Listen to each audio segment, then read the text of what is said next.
So hello everyone. आज हम Microsoft word की एप्लीकेशंस एंड उसके फीचर्स और उसको कैसे यूज़ करते हैं वो सब कुछ देखेंगे। सो माइक्रोसॉफ्ट वर्ड ओपन करने के लिए फर्स्ट आपको अपने सर्च बार में वर्ड सर्च करना होगा और आपके पास वर्ड का आइकन आ जाएगा एंड आप उस पर क्लिक करिए। नेक्स्ट, अभी डेमोन्स्ट्रेशन पर्पसेस के लिए आप ब्लैंक डॉक्यूमेंट ओपन करिए। बाकी और भी लेआउट्स इसमें प्रेजेंट हैं, डिफरेंट डिफरेंट थीम्स प्रेजेंट हैं, आप उनको भी चूज कर सकते हैं, बट अभी सिखाने के पर्पस के लिए मैं एक ब्लैंक डॉक्यूमेंट ओपन कर रहा हूँ। राइट। सो जो आपके सामने एक शीट खुली हुई है, इस पे आप कुछ भी टाइप कर सकते हैं, इस पे आप किसी भी टाइप की इमेज डाल सकते हैं, कोई भी मीडिया डाल सकते हैं। Mostly text and images are the most preferable in a Microsoft Word document. तो मैं यहाँ पे कोई भी टेक्स्ट लिख सकता हूँ एंड मैं एंटर करके नीचे जा सकता हूँ, एरो कीज से मैं ऐसे ऊपर नीचे जा सकता हूँ। एंड जैसे ही आप यहाँ पे टेक्स्ट लिखते हैं, आपके पास काफ़ी सारे उसको ब्यूटीफाई करने के या फॉर्मेट करने के ऑप्शन रहते हैं। तो मेरे पास कुछ टेक्स्ट ऑलरेडी रिटन है, मैं उसको यहाँ पे पेस्ट कर लेता हूँ। सो मेरे पास ये कुछ टेक्स्ट है, ये एक नॉर्मल टेक्स्ट है, आप बस यहाँ पे ऐसे टाइप भी कर सकते हैं। तो फॉर एग्जाम्पल आपके पास ये आपने टेक्स्ट टाइप कर लिया है। अब मेरे पास माइक्रोसॉफ्ट वर्ड में क्या क्या ऑप्शंस एंड फीचर्स अवेलेबल हैं जिसके थ्रू मैं माइक्रोसॉफ्ट वर्ड में फॉर्मेटिंग कर सकता हूँ। सो मैं अभी होम टैब में हूँ एंड मेरे पास यहाँ पे एक फॉन्ट करके मल्टीपल ऑप्शंस प्रेजेंट है फॉन्ट सबसेक्शन के अंदर। तो फर्स्ट चीज़ है कि आपके पास ये तीन बटन्स हैं, BINU, which stand for bold, italics and underline. तो फॉर एग्जांपल मेरे को किसी भी टेक्स्ट पे उसको बोल्ड करना है, तो पहले मैं उस टेक्स्ट को सिलेक्ट करूंगा। तो मैंने बस अपना माउस को ड्रैग लेफ्ट बटन क्लिक करके उसको ड्रैग करा है एंड उसको ड्रॉप करा है, जिससे मेरा वो टेक्स्ट सिलेक्ट हो गया। नेक्स्ट चीज, मैं बी पे क्लिक करता हूँ इस टेक्स्ट को बोल्ड करने के लिए, तो आप देख सकते हैं कि वो टेक्स्ट काफी बोल्ड हो चुका है। नेक्स्ट, आपके पास इटैलिक्स का ऑप्शन है, वो आपके टेक्स्ट को हल्का सा टिल्ट कर देता है। मैं बोल्ड हटा देता हूँ, तो आप ये बहुत माइनर सा डिफरेंस देख सकते हैं। नेक्स्ट, आपके पास अंडरलाइन का ऑप्शन है, जिससे आप कोई भी टेक्स्ट अंडरलाइन कर सकते हैं एंड ऑल्सो आप इनको एक साथ भी लगा सकते हैं। राइट। सो ये आपके पास तीन ऑप्शन है। उसके अलावा आप इस टेक्स्ट का फॉन्ट भी चेंज कर सकते हैं। फॉन्ट मतलब ये टेक्स्ट कैसा दिखता है उसको भी चेंज कर सकते हैं। आप उसको ऐसे चेंज कर सकते हैं, आप ये फॉन्ट पे जाके, ये आपके पास एक टेक्स्ट बॉक्स है, जैसे ही आप इस एरो पे क्लिक करेंगे तो आपके पास काफ़ी सारे फॉन्ट्स अवेलेबल होंगे। तो मैं दूसरा टेक्स्ट लेता हूँ। फॉर एग्जांपल मेरे पास ये सारा का सारा टेक्स्ट है और मैं इसका फॉन्ट चेंज करना चाहता हूँ। तो मैं यहाँ पे फॉन्ट पे क्लिक करता हूँ एंड जिस भी फॉन्ट के ऊपर मैं हवर करूंगा, आपको यहाँ पे उस फॉन्ट के चेंजेस दिखेंगे। तो अभी के लिए जो फॉन्ट है वो है कैलिब्रा है, ये आपका डिफॉल्ट फॉर्म फॉन्ट होता है। अगर मेरे को इनमें से कोई फॉन्ट चाहिए, तो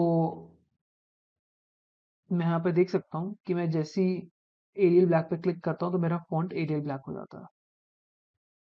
एंड जैसे जैसे मैं किसी भी फॉन्ट पे हवर करता हूँ, वो डिफरेंट डिफरेंट फॉन्ट्स मैं बैकग्राउंड में देख सकता हूँ चेंज होते हुए, एज वेल एज मैं उसको यहाँ पे भी देख सकता हूँ। तो जो भी फॉन्ट मेरे को ठीक लगता है अपने डॉक्यूमेंट के हिसाब से, वो मैं चूज कर सकता हूँ यहाँ से। तो जो भी फॉन्ट, फॉर एग्जाम्पल मेरे को ये फॉन्ट पसंद आ गया, तो मैं इस पर जैसे ही लेफ्ट क्लिक करूंगा, वो फॉन्ट मेरे लिए सिलेक्ट हो चुका है। तो आप देख सकते हैं ये फॉन्ट कैलिब्रा था, जो डिफॉल्ट फॉन्ट था, और जो फॉन्ट मैंने सिलेक्ट, जो टेक्स्ट मैंने सिलेक्ट कर रखा था उस पर दूसरा फॉन्ट लग गया। राइट।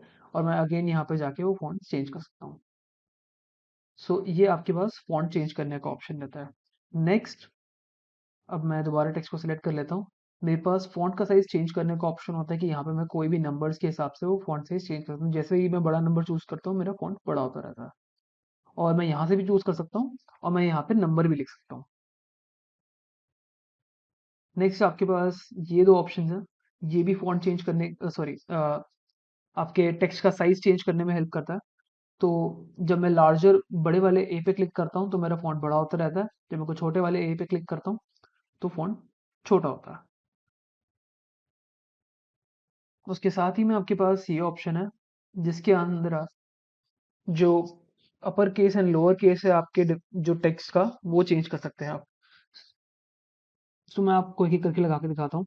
फॉर एग्जाम्पल मेरे पास लोअर केस है। लोअर केस क्या करता है, आपके सारे वर्ड्स के सारे जो लेटर्स हैं उनको स्मॉल में कर देता है, उनको लोअर केस में कर देता है। जैसे मैं इसमें मेरे पास माइक्रोसॉफ्ट वर्ड, इसमें MWT मेरे पास कैपिटल लेटर्स है, बाकी सारे स्मॉल लेटर्स है। तो जैसे ही मैं लोअर केस पे क्लिक करूंगा, मेरे सारे के सारे वर्ड्स में सारे लोअर केस हो गए हैं, सारे स्मॉल लेटर्स में आ गए हैं। नेक्स्ट मेरे पास और ऑप्शन है, जैसे अपर केस, तो मैं अपर केस पे क्लिक करता हूँ तो मेरे सारे के सारे वर्ड्स के सारे लेटर्स कैपिटल हो चुके हैं। नेक्स्ट मेरे पास कैपिटलाइज ईच वर्ड है, तो मैं इस पे क्लिक करता हूँ। तो इससे क्या होता है कि मेरे हर वर्ड का जो फर्स्ट सेंटेंस सॉरी हर वर्ड का फर्स्ट लेटर है वो कैपिटल हो गया है और बाकी का वर्ड स्मॉल लेटर्स में है। नेक्स्ट मेरे पास है टॉगल केस। नॉर्मली हम टॉगल केस नहीं यूज करते हैं, बिकॉज ये क्या करता है, आपके किसी भी वर्ड का जो फर्स्ट लेटर है वो स्मॉल कर देता है और उसके अलावा सारे लेटर्स को कैपिटल कर देता है। तो अभी मैं सेंटेंस केस पे चला जाता हूँ पूरे टेक्स्ट के लिए। इसमें जो आपका सेंटेंस का फर्स्ट वर्ड का फर्स्ट लेटर होता है वो कैपिटलाइज हो जाता है, तो नॉर्मली हम सेंटेंस केस में ही लिखते हैं। उसके अलावा आपके पास ये तीन ऑप्शंस आते हैं, तो मैं दोबारा टेक्स्ट सेलेक्ट कर लेता हूँ। फर्स्ट ऑप्शन इज कि अगेन मेरा टेक्स्ट कैसे दिखता है मैं इसे सेलेक्ट कर सकता हूँ। This is very similar to word art, जो आप बाद में भी देखेंगे। तो जिस भी मैं स्टाइल पे हवर कर रहा हूँ मेरा टेक्स्ट उस स्टाइल का हो रहा है। जैसे मैं इस पे क्लिक करता हूँ तो मेरा ये टेक्स्ट इस स्टाइल का हो जाता है। तो जो भी स्टाइल मेरे को चाहिए मैं यहाँ से चूज कर सकता हूँ। उसके बाद आपके पास ये नेक्स्ट ऑप्शन होता है हाईलाइट का, कि मैं कोई टेक्स्ट ऐसे सेलेक्ट कर सकता हूँ एंड मैं जब इस ड्रॉप डाउन पे क्लिक करता हूँ तो मेरे पास डिफरेंट डिफरेंट कलर्स हैं जिनके अंदर मैं इस टेक्स्ट को हाईलाइट कर सकता हूँ। फॉर एग्जांपल अगर मैं येलो पे क्लिक करता हूँ तो मेरे पास एक येलो हाईलाइट आ जाता है। मैं दोबारा इस टेक्स्ट को सिलेक्ट करता हूँ, मेरे को ग्रीन कलर का हाईलाइट चाहिए तो मैं ग्रीन पे क्लिक कर सकता हूँ, मुझे किसी और कलर का हाईलाइट चाहिए तो मैं बस टेक्स्ट सिलेक्ट कर सकता हूँ और वो हाईलाइट हो जाता है। तो ये वाइस वर्सा चलता है, या तो मैं पहले सिलेक्ट करके फिर दोबारा फिर इस हाईलाइट के ऑप्शन पे क्लिक कर सकता हूँ, या फिर सॉरी सिलेक्ट करके फिर हाईलाइट पे क्लिक कर सकता हूँ, या फिर मैं पहले हाईलाइट पे क्लिक कर सकता हूँ एंड देन टेक्स्ट को सिलेक्ट कर सकता हूँ, वो भी सेम काम करता है। सो ये आपका बेसिक हाईलाइटिंग हो गई। और आपको ये हाईलाइटिंग हटानी है तो आप दोबारा, मैंने नो कलर चूज कर लिया इसके अंदर और फिर मैं टेक्स्ट को सिलेक्ट कर देता हूँ, तो नो कलर किसी भी सारे कलर्स हटा के वो नॉर्मल आपके टेक्स्ट को कर देता है विदाउट हाईलाइटिंग। नेक्स्ट अगर मेरे को टेक्स्ट, अभी मेरा जो टेक्स्ट कलर है वो ब्लैक है, मेरे को ये टेक्स्ट का कलर ही चेंज करना है, तो मैं इस ऑप्शन पे जाके ड्रॉप डाउन पे क्लिक करके कोई भी कलर चूज कर सकता हूँ और उस कलर में मेरा वो टेक्स्ट कलर हो जाएगा। जिस भी, जैसे मैं रेड कर सकता हूँ किसी भी टेक्स्ट को, या किसी भी कलर में जो मेरे पास ऑप्शंस अवेलेबल है उसमें से चूज कर सकता हूँ। अभी मैं ब्लैक जो हमारा डिफॉल्ट कलर होता है उस पर चला जाता हूँ। सो ये आपकी बेसिक कलर और ब्यूटीफाई करने का ऑप्शन होते हैं अपने फॉन्ट को, अपने टेक्स्ट को स्पेसिफिकली। उसके बाद अगर आपने कोई पैराग्राफ लिखा है, सो मेरे पास ये एक पैराग्राफ है जो अभी 2 लाइन का है, तो मेरे को अगर ये पैराग्राफ एडिट करना है तो मैं कैसे करूँगा, तो मेरे पास पैराग्राफ एडिटिंग ऑप्शंस हैं कुछ। फर्स्ट है अलाइनमेंट ऑप्शंस जो हैं आपके। सो अभी जो ये टेक्स्ट है ये लेफ्ट से शुरू होता है एंड राइट में खत्म हो जाता है, तो अगर मेरा टेक्स्ट थोड़ा सा छोटा भी है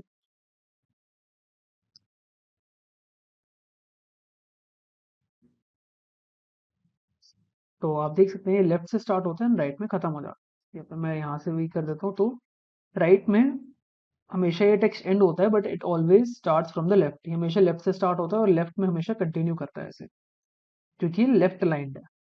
अगर मैं इसको सेंटर में लाना चाहता हूँ तो मैं यहाँ पे ये लेफ्ट से स्टार्ट हो रहा है ऐसे, जैसे लेफ्ट में पूरा अलाइंड है, अब मैं सेंटर लाइन कर देता हूँ, तो ये सेंटर से स्टार्ट करता है एंड सेंटर लाइन ही रहता है।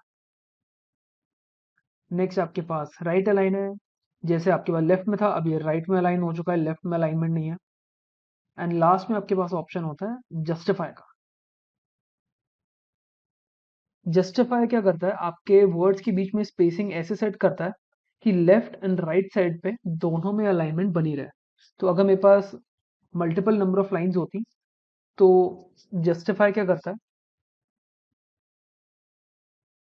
आपके टेक्स्ट को दोनों साइड से अलाइन करने की कोशिश करता है, and that is the one of the best options. अगर आपके पास एक प्रोफेशनल डॉक्यूमेंट है तो इट्स प्रेफर्ड कि आप जस्टिफाई ही यूज करें। नेक्स्ट आपके पास लाइन स्पेसिंग ऑप्शंस होते हैं। तो अगर आपको लाइंस के बीच में स्पेसिंग कम या ज़्यादा करनी है तो आप ये यूज़ कर सकते हैं। तो जैसे आप देख सकते हैं मैं बड़ा नंबर चूज़ कर रहा हूँ, तो मेरी जो 2 लाइन्स के बीच में स्पेस है वो इंक्रीज़ हो रही है, राइट? उसके बाद आपके पास नेक्स्ट ऑप्शंस आते हैं बुलेट पॉइंट्स के। तो आप यहाँ पे देख सकते हैं कि मेरे पास यहाँ पे कुछ लाइन्स हैं जिनको मैं बुलेट्स में डालना चाहूँगा, एज़ पॉइंटर्स डालना चाहूँगा। तो अगर मेरे को इनको पॉइंटर्स के अंदर डालना है, तो मैं इनको सिलेक्ट कर सकता हूँ, एंड फिर मेरे पास ये ऑप्शन होता है बुलेट्स का। तो मैं ड्रॉप डाउन पे भी क्लिक कर सकता हूँ, एंड जैसे ही मैं इस पे हवर करता हूँ और इस पे क्लिक करता हूँ तो ये सारे पॉइंटर्स बन चुके हैं। ये पॉइंटर्स मैं डायरेक्टली लिख भी सकता हूँ कि मैं एंटर पे क्लिक करता हूँ, मैं बुलेट्स पे क्लिक करता हूँ और मेरे पास ऑटोमेटिकली एक बुलेट आ जाती है। तो मैं इसमें लिखता हूँ पॉइंटर नंबर 1। अब मेरी एक बुलेट कंप्लीट हो चुकी है, तो मैं एंटर पे क्लिक करूंगा तो मेरे पास नेक्स्ट बुलेट आ जाती है। सो ऐसे आप बुलेट्स के थ्रू पॉइंटर्स डाल सकते हैं। अब इसके अंदर एक और इम्पॉर्टेंट कॉन्सेप्ट होता है कि फॉर एग्जांपल मेरे पास पॉइंटर नंबर 1 है, फिर मेरे पास पॉइंटर नंबर 2 है। अब मेरे को सॉरी पॉइंटर अब मेरे को इस पॉइंटर नंबर 2 के अंदर एक और सब पॉइंटर बनाना है। तो वो मैं कैसे करूंगा? इसे टॉपिक के अंदर सब टॉपिक्स एग्जिस्ट करते हैं, मेरे को एक सब टॉपिक बनाना मान लो इसमें। तो मैं इंटर पे क्लिक करता हूँ, एंड आपके कीबोर्ड पे एक टैब बटन है, उस पर क्लिक करता हूँ। तो मेरे पास एक पॉइंटर के अंदर सब पॉइंटर 1 ऑफ पॉइंटर नंबर 2 ये बन गया। अब मैं दोबारा एंटर क्लिक करूंगा तो मेरे पास सब पॉइंटर 2 ऑफ पॉइंटर नंबर 2 बन चुका है, राइट? अब मेरे को अगर सब पॉइंटर 3 बनाना है, अब मेरे को पॉइंटर 3 बनाना है, सब पॉइंटर 3 नहीं बनाना। तो मैं शिफ्ट टैब पे क्लिक करा मैंने, मैं कीबोर्ड पे टैब पे क्लिक करूंगा तो मैं सब पॉइंटर बना दूंगा। अगर मैं शिफ्ट दबा के टैब पे क्लिक करता हूं तो मेरा वापस वो उसी लेवल पे चला जाता है। तो मेरे पास पॉइंटर नंबर 3 आ चुका है यहाँ पे। तो पॉइंटर्स एंड सब पॉइंटर्स का कॉन्सेप्ट आई होप आपको क्लियर होगा। After these kind of pointers मेरे पास और भी बुलेट पॉइंटर्स अवेलेबल होते हैं जो ऑर्डर्ड होते हैं, जैसे नंबरिंग। तो इन बुलेट पॉइंट्स को हम अनऑर्डर्ड बोलते हैं कि इनके अंदर कोई ऑर्डर नहीं है, आप बस एक के बाद एक पॉइंटर्स यूज कर सकते हैं, बिकॉज यहाँ पे 1 2 3 4 कोई स्पेसिफिक ऑर्डर नहीं दे रखा मैंने। अगर मैं ऑर्डर्ड नंबरिंग पुट करना चाहता हूँ इसके अंदर, तो मैं यहाँ पे उसके राइट वाले बटन पे क्लिक करूंगा। अब मेरे पास यहाँ पे 3 4 ऑप्शन है, जैसे मैं 1 2 3 4 भी डाल सकता हूँ इनका, यहाँ पर मैं ABCD भी डाल सकता हूँ। तो मेरे पास ऐसे डिफरेंट ऑप्शंस अवेलेबल होते हैं नंबरिंग के लिए भी और बुलेट पॉइंटर्स के लिए भी, राइट? उसके बाद हम आते हैं कि पैराग्राफ के कलर्स आपको चेंज करने हैं तो आप वो भी कर सकते हैं पैराग्राफ सेलेक्ट करके। लाइन स्पेसिंग मैंने आपको बता दिया है। देन आपको मैं इंडेंटेशन का कॉन्सेप्ट बताता हूँ। सो इंडेंटेशन क्या होती है? इंडेंट जैसे आप देख सकते हैं कि लेफ्ट साइड पे मेरे पास कुछ स्पेसिफिक अमाउंट ऑफ स्पेस है, मेरे पास कुछ स्पेस है यहाँ पे left border of the page से लेके मेरे टेक्स्ट तक कुछ स्पेस है मेरे पास। इस स्पेस को हम इंडेंट बोलते हैं, और ये इंडेंट लेफ्ट साइड पे भी होता है, राइट साइड पे भी होता है, इनफैक्ट टॉप एंड बॉटम पर भी होता है। तो ये इंडेंट एडिट करने के लिए अगर मेरे को लेफ्ट से स्पेसिंग ज़्यादा चाहिए तो मैं इस ऑप्शन पे क्लिक करूंगा और मेरे पास अमाउंट ऑफ इंडेंट बढ़ जाएगा, स्पेसिंग बढ़ जाती है।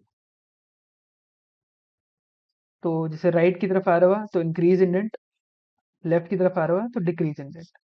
तो ये आपके इंडेंटेशन के ऑप्शन हो जाते हैं। उसके बाद हम आते हैं स्टाइल्स पर। तो स्टाइल्स क्या होते हैं? जैसे हर टाइप का टेक्स्ट जैसे आप एक डॉक्यूमेंट में यूज करते हैं वो सेम तरीके से नहीं दिखता। फॉर एग्जाम्पल मेरे पास यहाँ पे पैराग्राफ है, ये एक मेन टाइटल है, ये एक हेडिंग है, और मैं नहीं चाहता कि ये सारे सेम फॉन्ट के हों या एक ही तरीके से दिखें।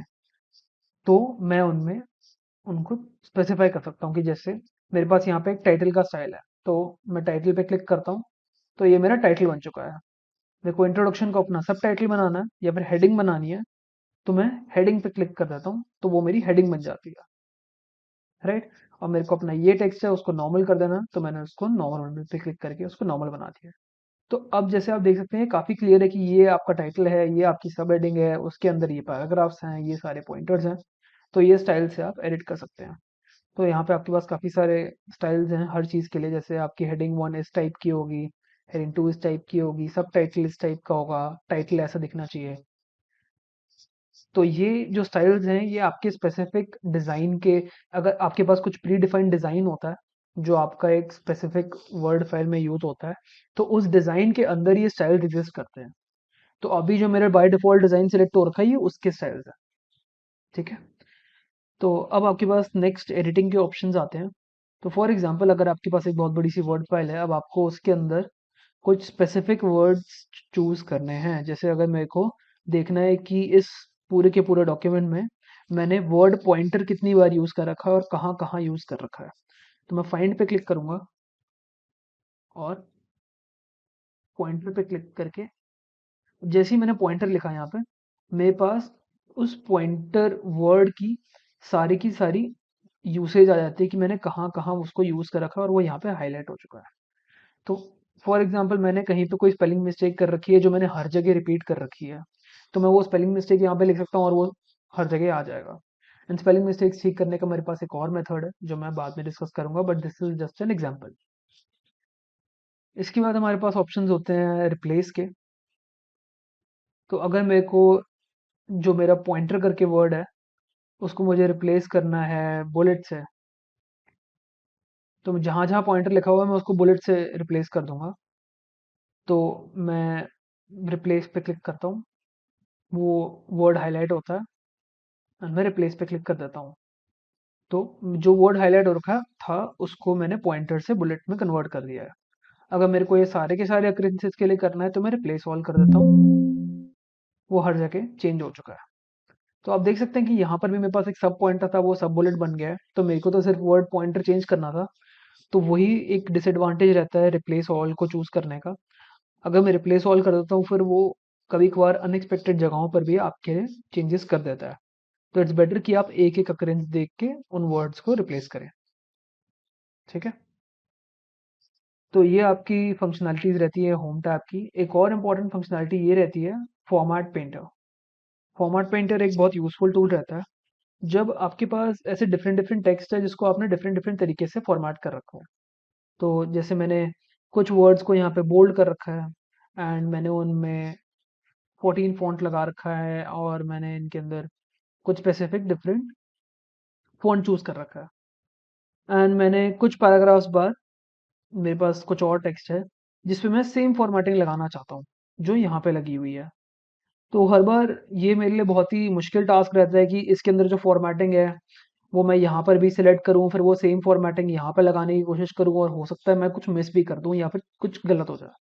तो अगर मेरे को अपनी फॉर्मेटिंग हर जगह कंसिस्टेंट रखनी है और मैं चाहता हूँ कि ये जो फॉर्मेटिंग है, ये जो स्टाइल है एग्जैक्ट, वो मैं एग्जैक्ट यहाँ पे भी डाल दूँ, तो मैं इस स्टाइल को, जो भी वर्ड्स है उनको सिलेक्ट करता हूँ, फॉर्मेट पेंटर पे क्लिक करता हूँ और अब आप देख सकते हैं ऐसे ये ब्रश सा बना हुआ आ जाता है मेरे कर्सर के साथ।